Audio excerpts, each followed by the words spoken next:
Magandang araw sa lahat. Sumuli nandito po ako sa Vicaria Estates para po magbigay ng latest development po sa Phase 8 natin, especially po sa mga buyers po namin na nag-invest po dito. Ayan, so by the way, I'm Ms. Steph Francisco, under licensed broker based in Cavite. So ito po ang pinaka main entrance and exit po ng ating subdivision. Then dito po sa kanan natin is the clubhouse po. Yes, new clubhouse po natin.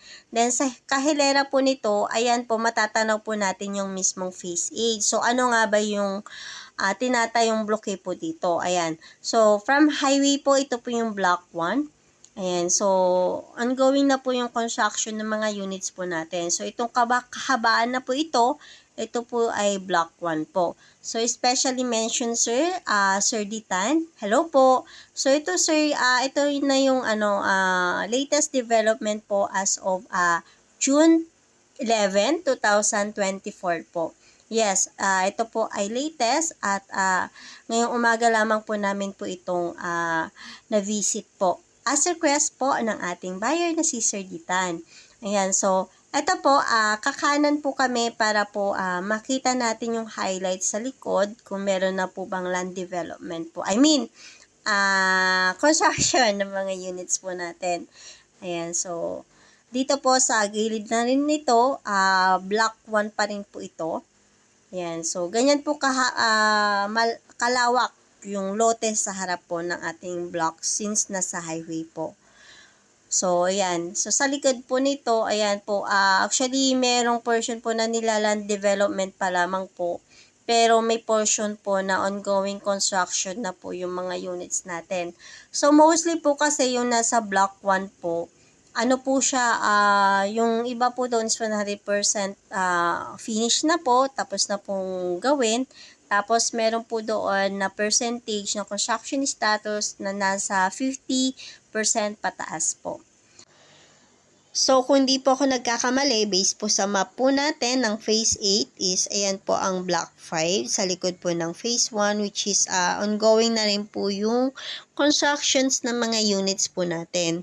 So, i-highlights ko lang po ulit yung pinaka ongoing construction ng ating Porsche Townhouse for Block 1 po. Ayan, so nasa main highway po yung ating Block 1 po. Then, dito po sa kanan natin, and yung color blue is the Felicia Townhouses, which is Phase 6 naman po siya. So, may mga buyers na rin po na nakalipat. At yung iba naman po dito is nakapag-accept na po ng mga units po natin. By the way po, for highlights lang din po, bali itong nasa highway po natin na nasa kaliwa ng mga Porsche Townhouses is combination po ng Block 1 and Block 3 po. So yung natatanaw natin is ito po yung mga Block 1. Then susunod po dito is yung Block 3 po natin. So from Block 3, matatanaw po natin yung bagong clubhouse po na ginawa po ng ating developer po. Ayan siya. So makikita natin, malawak po yung lote sa front. So, kasya po ang isang sasakyan po dito at the same time po, makakapag-gate po kayo ng maayos dito. So, from here naman po, matatanaw na po natin yung Block 9, which is wala pa pong construction ng mga units. So, from Block 9, likod na po niya ang clubhouse. So, muli, maraming salamat po sa panonood ng aking videos. Please don't forget to subscribe and click the notification bell para laging update sa ating videos. Maraming salamat po!